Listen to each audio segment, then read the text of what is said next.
এবং সেই সোর্স কোডের মাধ্যম দিয়ে ভারত কিন্তু খুব সহজেই ভারতের যে রিজিয়ন সেই রিজিয়নে কীভাবে সেটা তারা চালাবে বা কীভাবে তারা সেই ফাইটার জেটকে মুভ করাবে বা সেইটাকে কীভাবে ডেভেলপ করবে সেটা কিন্তু তারা তৈরি করতে পারবে। এবং সেই সোর্স কোডের মাধ্যম দিয়ে আমকা তেজসের মতন যে ফাইটার জেট রয়েছে ভারতের, সেইটাকেও স্টিল ফাইটার জেটে পরিবর্তন করা বা রীতিমতো নির্মাণ করা সম্ভব। এবং সেই জায়গায় দাঁড়িয়ে ভারত কিন্তু স্ট্র্যাটেজিক্যাল চালে এই মুহূর্তে দাঁড়িয়ে অনেকটা এগিয়ে থাকবে আমেরিকার থেকে। এবং সবথেকে গুরুত্বপূর্ণ খবর বা গুরুত্বপূর্ণ বিষয় যে ভারত কিন্তু রাশিয়ার সঙ্গে যে সম্পর্কটা, সেই সম্পর্কটা কোনোভাবে আর নষ্ট করতে চাইছে না বা নষ্ট করবে না, যেটা আমেরিকা চেষ্টা করছে ক্ষতি করার। প্রাথমিকভাবে রাষ্ট্রসংঘে কিন্তু ইতিমধ্যেই প্রেসিডেন্ট ডোনাল্ড ট্রাম্প তিনি একটা মন্তব্য করেছেন, 80তম সম্মেলনে গিয়ে পরিষ্কার করে জানাচ্ছেন যে রাশিয়া এবং ইউক্রেন যুদ্ধের জন্য রাশিয়াকে ফান্ডিং করছে ভারত এবং চীন।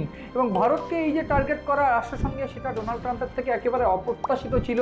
এবং সেই জায়গায় দাঁড়িয়ে যে তেল কিনে ভারত এবং চীন শুধু তেল কিনে রাশিয়াকে আর্থিক ফান্ডিং করছে, এই বিষয়টা একেবারে যে কতটা ফিকে সেটা কিন্তু পরিষ্কার, সেটা গোটা ভারতবাসী বা গোটা দেশের কাছে। এবং এই জায়গায় রাষ্ট্রসংঘে ডোনাল্ড ট্রাম্পের এহেন উক্তি সেটা কিন্তু যথেষ্ট ভাবাচ্ছে ভারতকে। এবং সেই জায়গায় দাঁড়িয়ে ভারত সামরিক দিক থেকে আরও স্ট্রং হতে চাইছে, তার কারণ শত্রু দোসর, অর্থাৎ এই যে দেশগুলোকে প্রতিবেশী দেশ সেগুলোকে শত্রু দোসর হিসেবে আমি আখ্যা দিলাম, তার কারণ পাকিস্তান এবং বাংলাদেশ এই মুহূর্তে শত্রুর ভূমিকাতেই পালন করছে। এবং একদিক থেকে ভারত যেমন বন্ধুত্বতা বজায় রাখছে, অন্যদিক থেকে সেই ট্যাকটিক্যাল চালে ভারত যেমন নিজেদের মেক ইন ইন্ডিয়া প্রকল্পকে আরও জোর দিচ্ছে এবং নিজেদের মেক ইন ইন্ডিয়া প্রকল্পকে আরও স্ট্রং করার চেষ্টা করছে, ঠিক তখন এই শত্রু মোকাবিলাতেও ভারত কিন্তু পিছিয়ে নেই। এবং সেক্ষেত্রে আমাকে বলতে হবে সুখোই 57E এর পাশাপাশি যেমন শত্রু মোকাবিলার দিক থেকে S-400 কথা, S-400 কিন্তু 2008 সালে প্রাক্তন প্রধানমন্ত্রী মনমোহন সিংয়ের সঙ্গে রাশিয়ার চুক্তি হয়েছিল 5টি স্টিল ফাইটার যেটার মধ্যে 4টি ইতিমধ্যে এসে পৌঁছেছে। এবং প্রাথমিকভাবে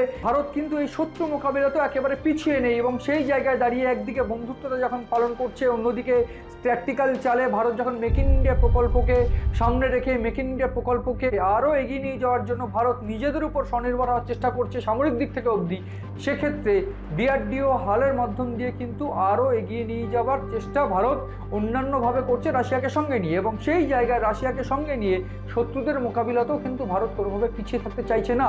সেই জন্যই S-400 বা সুদর্শন চক্র, সেই S-400 সুদর্শন চক্র যেটা কিন্তু এইবার 5th জেনারেশনের S-400, সেইটাও কিন্তু এইবার ভারতে আসতে চলেছে। এবং 5টি S-400 যেটা আগে চুক্তি হয়েছিল, এই যে S-400 যে এয়ার ডিফেন্স সিস্টেম, এই এয়ার ডিফেন্স সিস্টেমটা কিন্তু আমরা জানি সবাই কম বেশি যে 3টি রিজিয়নে রয়েছে, যেটার মধ্যে নর্থ ইস্ট রয়েছে এবং শিলিগুড়িতে রয়েছে, এছাড়া গুজরাট রয়েছে, কাশ্মীরে রয়েছে। এবং এই জায়গায় দাঁড়িয়ে এই মুহূর্তে কলকাতাতেও কি বসতে চলেছে, এবং গুঞ্জন শোনা যাচ্ছে যে কলকাতাও কিন্তু অন্যতম গুরুত্বপূর্ণ জায়গা এই মুহূর্তে। কারণ একদিক থেকে বাংলাদেশ যে কাজটা করছে, বাংলাদেশের গুরুত্বপূর্ণ যে জায়গা, যে বিভিন্ন ক্ষেত্রে মার্কিন সেনাবাহিনী সেখানে গিয়েছে, মহড়া চালাচ্ছে, যদিও তারপরেই মায়ানমারে ভারতীয় সেনা গিয়ে পুরো বিষয়টাকে ঘিরে ফেলেছে এবং তারা কোনোভাবে মুভমেন্ট করতে পারেনি বলেই একেবারে শোনা যাচ্ছে। এবং তারাও সেখানে 20 সেপ্টেম্বর অবধি মহড়া চালিয়েছে।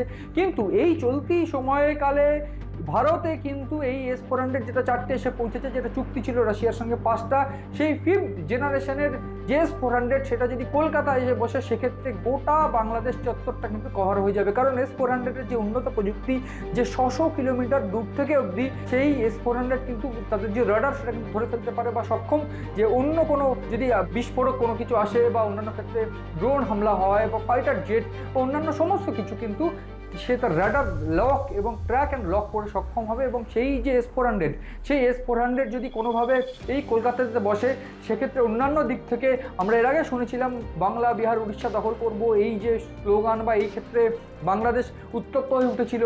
সেই সময়কালীন যে বিষয়, যে বিভিন্ন ক্ষেত্রে সংখ্যালঘুদের উপর আক্রমণ থেকে শুরু করে ভারত যখন তীব্র প্রতিবাদ করতে শুরু করে, তখন এই বাংলা, বিহার, উড়িষ্যা এই সব দখল করে নেওয়া, এই সমস্ত প্রতিবাদ বা এই সমস্ত আওয়াজ কিন্তু বাংলাদেশ থেকে শোনা গিয়েছিল। এবং সেই জায়গায় দাঁড়িয়ে এই মুহূর্তে বাংলাদেশে কিন্তু একটা পাকিস্তানপন্থী জামাত, সেই জামাত কিন্তু দখল করতে চলেছে বাংলাদেশ। এই স্লোগান বা এই যে গোয়েন্দা তথ্যও কিন্তু উঠে আসছে, তার কারণ ইউনূস তিনি কিন্তু পদ হারাচ্ছেন এবং সেই জায়গায় দাঁড়িয়ে বিএনপি এবং জামাতের সঙ্গে একটা চরম সংঘাত লাগতে চলেছে। যদিও জামাত এই মুহূর্তে দাঁড়িয়ে পাকিস্তানপন্থী দল হিসেবে গোটা বাংলাদেশকে ক্যাপচার করতে চলেছে। এবং সেটা যদি হয়, সেক্ষেত্রে গোটা ভারতের যেমন চাপ থাকবে, পশ্চিমবঙ্গের কিন্তু অন্যতম চাপ থাকবে, সেইটাই কিন্তু গোয়েন্দারা বুঝতে পারছেন। এবং সেই জন্যই S-400 যেটা 5th ভার্সন, যেটা 5th জেনারেশনের S-400 এয়ার ডিফেন্স সিস্টেম, সেটা কিন্তু এইবার কলকাতাতে বসতে পারে বলে বিশেষজ্ঞরা মনে করছেন। এবং সেটা যদি হয়, সেক্ষেত্রে বাংলাদেশ কিন্তু কিন্তু পুরো আন্ডার কভার, যেমনটা পাকিস্তান এই মুহূর্তে S-400 আন্ডার কভার S-400-এর মাধ্যম দিয়ে। কারণ অপারেশন সিঁদুরের পরে আমরা দেখেছি যে S-400 কীভাবে পাকিস্তানি হামলা, ড্রোন হামলা থেকে শুরু করে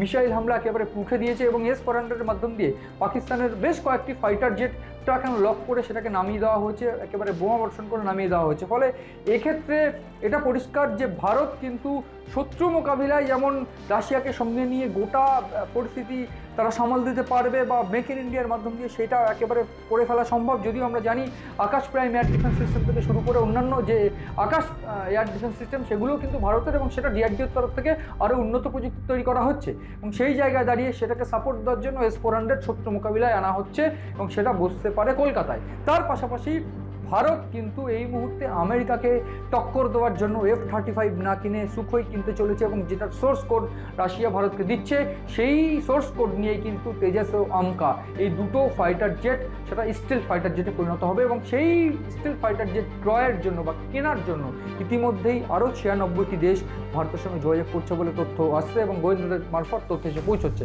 ফলে সব দিকে একেবারে বিশ্লেষণ করলে দেখা যাবে রাশিয়া এবং ভারতের বন্ধুত্ব যেমন শক্ত, যেমন শক্তিশালী, ঠিক সেই রকমভাবে ভারত কিন্তু তাদের নিজেদের সামরিক ক্ষেত্র বা অন্যান্য কূটনৈতিক ক্ষেত্র পাশাপাশি এইবার অর্থনৈতিক ক্ষেত্রকে শক্তিশালী করার জন্য এই সামরিক ব্যবসা সেটাও এবার বাড়তে শুরু করেছে, যেটা আমেরিকার এই মুহূর্তে মাথা ব্যথার কারণ। এবং প্রশ্ন উঠছে, সেই জন্যই কি রাষ্ট্রসংঘে দাঁড়িয়ে আমেরিকান প্রেসিডেন্ট ডোনাল্ড ট্রাম্প ভারতকে টার্গেট করা শুরু করেছে? এবং যদি তাই হয় সেক্ষেত্রে ये डर हमको अच्छा लगा।